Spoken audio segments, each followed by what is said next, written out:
Hi folks, Dr. K here with today's Science Untangled topic on active revision. What are the best ways to revise? First off, any type of revision you do has to be regular throughout the year. Preferably no cramming, no all-nighters. You need to get the info in your long-term memory. So don't wait until you're told to study for that test. Now, having said that, most people don't learn well by staring at screens or books. After going over the work a few times, your brain starts fooling you, essentially telling you that, yeah, I know this, it's fine. And you stop taking things in, you stop learning, and all the while you're actually thinking you're doing just fine. You need to be actively involved in your revision for any subject, although right now, of course, we're focusing on chemistry. I have an article version of this video on LinkedIn, which I will link to in the description, so you can look that up as a reminder, okay? Now, what does active actually mean? Essentially, it means forcing yourself in some way or another to have your brain work with the material, not just stare at it.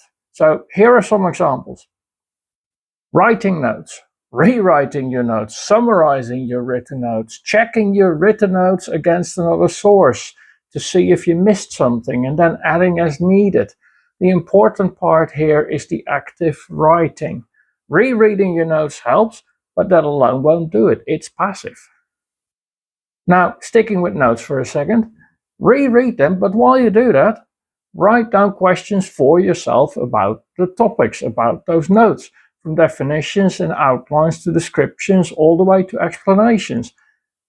And then force yourself to sit down and answer all those questions in writing. Another one, making flashcards. Writing them, checking the meanings before adding them to the terms you put on the front. Great. Using them, the first few times, yes, absolutely. But then you need more, because at that point, your brain stops again. So sit down with a friend, ask each other, force each other to answer them properly. Don't just say, oh yeah, I know that one, next one. No. Switch your flashcard packs with a friend and answer each other's flashcards. Actively involved in using the flashcards after you've made them. Again, sit down with a friend, quiz each other, ask questions about the material, make sure you properly answer them, both of you. Take notes on what you don't know well enough yet so you can go back to your work for it. AI, ChatGPT, Gemini, Claude, a number of others. Learn to use them, not just to ask questions, but to act as a tutor, to act as a quizmaster, to act as an interviewer, but do it right. Give your AI of choice a persona. Who is it acting as? Is it your teacher? Is it a scientist who knows lots of things about the topic you're looking at? Give it context. What exactly are you trying to do? What are you trying to get out of it? Give it sources. Upload past papers or link to past papers, but give it some access to specific things you're looking for. And then tell it how it's supposed to help. Do you want it to write a quiz? Do you want it to question you on a topic, just in general terms? Do you want it to give you a multiple choice test? The better you can set it up, the better it'll serve you. But keep in mind that in order to get the most out of this, you already need to know the material reasonably well, because, well, AIs use the internet, so they do make mistakes and they hallucinate. And it is really up to you to catch that and query it, okay?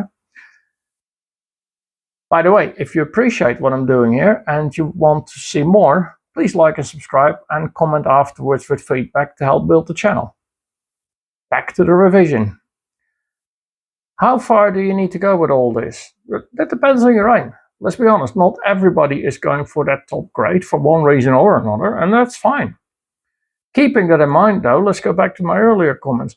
From definitions and outlines to descriptions and explanations. Now, I'm one of those science geeks, so for me the most fun part is all the nitty-gritty detail. Just ask former students, I tell them to stop me if I go too fast or too deep. But that doesn't mean I lose sight of the foundation. You all need that foundation, and if you're working hard to get to that point, and that's your aim, great. But if you're not a geek and racing towards the cool stuff that nobody else appreciates really, you still cannot lose sight of that foundation. You're not just going down the rabbit hole studying chemistry, you're trying to pass an exam. So, if I put it into 3 distinct groups, for the basics, you need to know your definitions. These should be easy marks by the time you get to the exam, for everyone. You can't afford to let these slip, no matter what level or grade you're aiming for, as they can be the difference between one level or grade and the next. You need to be able to outline answers, know your key terminology, know what the terms mean, know how to use them. When looking at a longer question, put the appropriate key terms in the margin first, so that you can organize your answer, and only then start writing. It'll be much clearer to the examiner than if you do stream of consciousness writing where you're just hoping that the right answer is in there somewhere. And don't worry about what you put in the margin. They're not going to see that with all the digital marking. If you're aiming for the intermediate scores, you still need all the stuff from the basics that I just mentioned, of course. But now you need to be able to describe things. So take the outline, take the definition, take the key terms and flesh them out more. How do they fit in this particular question, in the context given? Show in writing that you get this. Don't leave it to the examiner to figure out that you probably do. Compared with the basics, you need to have that detail in your head as well now. You need to be able to address specific situations. And that third group, aiming high. So the first thing here is the biggest issue that I see time and again with students aiming high is that they lose sight of the foundation. You know who you are. Because the advanced stuff is much more fun. I get that, I do, but you're losing marks. Marks you have no excuse losing. Marks that could decide whether you do or do not get into that top university. So study your basics. Make sure you can properly describe things when asked, and only then go to the fun part. Explanation. Take your definitions, take your outlines, take your descriptions and use them all to construct explanations. You can say what something is using the right terminology and describe it in some detail, but why is it that way? To get to that level, you really have to understand, but you also need to have a rock solid command of your foundation. Now, explanation has another level kind of hidden in it. You can be asked to explain something you studied in your course, but you can also be asked to take everything you know and apply it to something new, something you may never have seen before. Now the question becomes how to take what you do know and use it to explain this new thing. That's tricky. That needs practice, lots. Past papers with possible AI help. Working together with a friend who is aiming for the same level, for instance. In conclusion, active revision, little and often, and don't wait to be told. Be independent. If you prefer to read, remember I have an article on this topic on my LinkedIn. Link will be in the description. That's it for this time. Thanks for watching.